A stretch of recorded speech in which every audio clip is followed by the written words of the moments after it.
Claire, d'un témoignage, nous allons voir maintenant comment est-ce que Dieu œuvre dans le cœur d'un être humain. Nous avons le plaisir d'accueillir Madame Gisèle Laroche.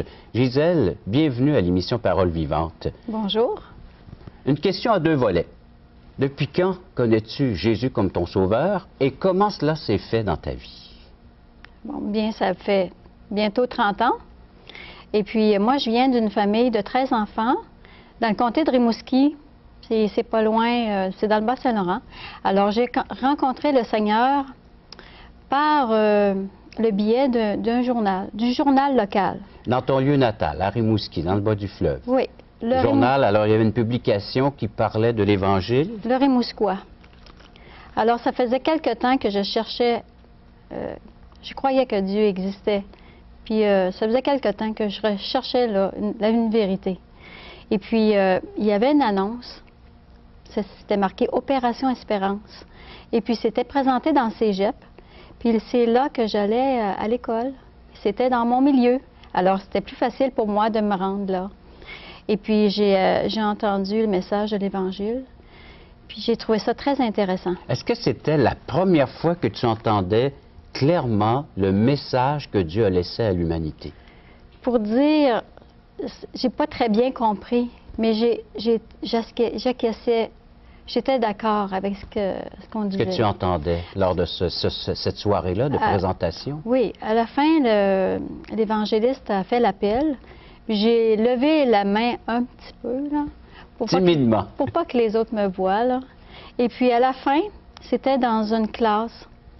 Je me suis sentie attirée par l'épaule. Je suis rentrée dans la classe et je voyais ces personnes qui posaient des questions et et puis moi, je voulais être comme eux autres. Ils parlaient vraiment du Seigneur, d'un Dieu vivant, de Jésus ressuscité, puis qu'il faisait une différence, il pouvait faire une différence dans notre vie.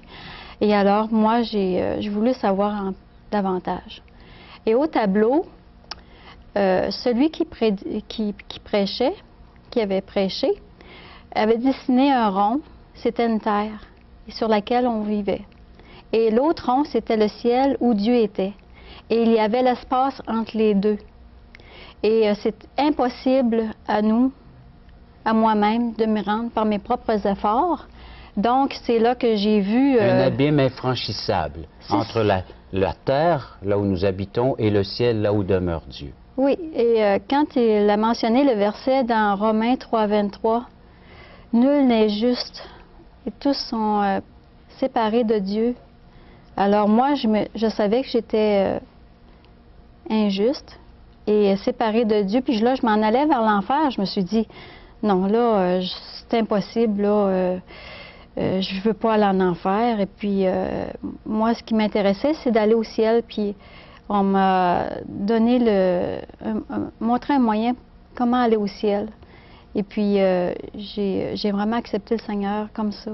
Et c'est le moyen par lequel nous pouvons tous entrer au ciel, c'est d'accepter Jésus-Christ comme la personne qui se présente à nous dans les Saintes Écritures, le Sauveur personnel, le Seigneur de l'humanité. Et ça, il faut un jour l'inviter dans notre vie, comme tu l'as fait, Gisèle, lors de cette soirée de la présentation du message de l'Évangile. Mais oui. Gisèle, je te remercie beaucoup de ta participation à l'émission et je vous invite, vous tous, à faire cette même décision que Gisèle a eu à prendre un jour.